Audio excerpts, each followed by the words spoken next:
Buongiorno cari amici e benvenuti anche oggi alla pillola del Marietto veneziano. Bene, oggi come avete visto dalla mascherina principale parleremo di egregori.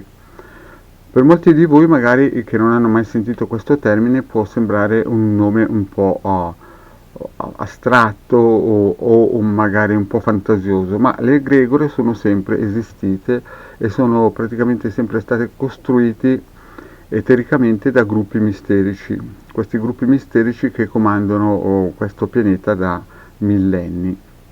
Chiaramente le egregore possono essere anche costruite magari involontariamente da altri gruppi, eh, però generalmente vengono costruite per dominio, per far sì che queste strutture energetiche eteriche possano servire da, si può dire, mazza da baseball per poter imprimere il potere sui più deboli o quelli che non conoscono questa forza, questo trucco, chiamiamolo, definiamolo poi come vogliamo, ma è una cosa che nei secoli non è mai stata, diciamo, divulgata. E come si creano queste egregore e chi le costruisce in linea di massima?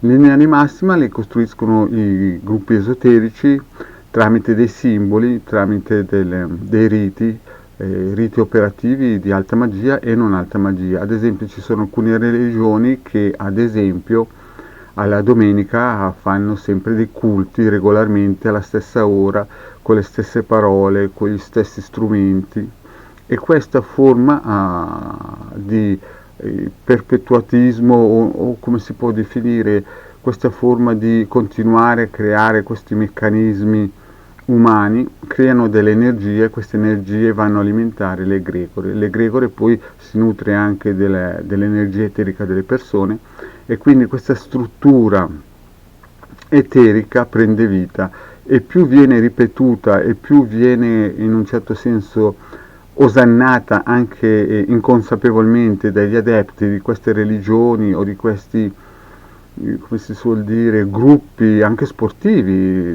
non so, può esserci anche un'egregora di una squadra di calcio, di una squadra di moto, di una squadra di auto.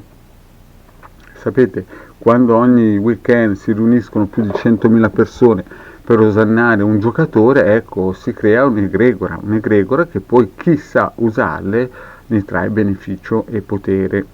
Quindi le egregore ci sono, nei millenni sono sempre state usate dagli enti misterici, dai gruppi misterici esoterici nascosti e che hanno usato queste egregore per dominare la popolazione e anche in alcuni casi per guidarle meglio. Non sempre tutte le egregore sono state usate per un dominio o negativo. Certamente in Oriente alcune culture esoteriche e religiose hanno creato le egregore per sodomizzare e schiavizzare con le caste la popolazione. All'Occidente queste egregore per la maggior parte anche sono state usate per questi scopi, ma poi con l'evoluzione, con diciamo l'espansione anche della magia, della possibilità che più persone potessero attingere a queste conoscenze, ha fatto in modo che anche altri gruppi esoterici hanno cercato di contrastare questo potere nascosto e hanno usato le loro egregore per fare evolvere la popolazione mondiale a livello sia materiale che spirituale. Quindi non tutte le egregore sono negative, certamente molte egregore invece sono negative.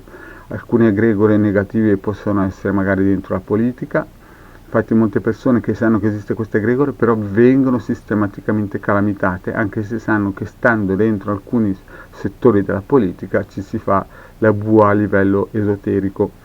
Quindi è sempre meglio sempre essere indipendenti, essere liberi. Io vi ho già spiegato in alcune pillole come crearsi un ovetto luminoso, dorato e anche un cerchio di fuoco e anche mettere nei simboli sacri nel nostro corpo eterico per protezione. Quindi se non l'avete ancora fatto andate a rivedervi queste pillole che sono molto interessanti. Quindi dalle egregore si può scappare, sì si può scappare, ma bisogna creare dei muri tramite i vari circuiti che ho seminato nelle varie pillole. Esistono, sì, chi le costruisce sono gruppi esoterici che stanno nascosti e che mettono davanti questi gruppi di religiosi, di politici, di squadre di calcio e via dicendo. Generalmente fanno la bua, schiavizzano i corpi eterici e di conseguenza di riflesso le persone. Ce ne sono tante, parecchie, e a un certo punto diventano così forti queste egregori che diventano quasi eh, animate, hanno una loro quasi coscienza, certamente non come quella umana, ma si avvicina molto e sono molto potenti. Molte sette segrete profonde le usano per ottenere il potere, per costruire immani poteri. Certamente sono sette di magri negromanti, magri neri, che chiaramente poi quando lasceranno questo piano materiale andranno nel basso astrale. Nel libro Il mago frabato di Franz Bardon viene descritta bene in un modo romanzato questa egregora e cosa possono fare. Certamente Franz Bardon lo scriveva in modo romanzato per far passare il messaggio. Quindi per chi non ha mai letto questo libro del mago frabato le consiglio di andarlo a leggere, lo si può comprare nelle migliori librerie online tipo il Giardino del Libro o Macro Librarsi.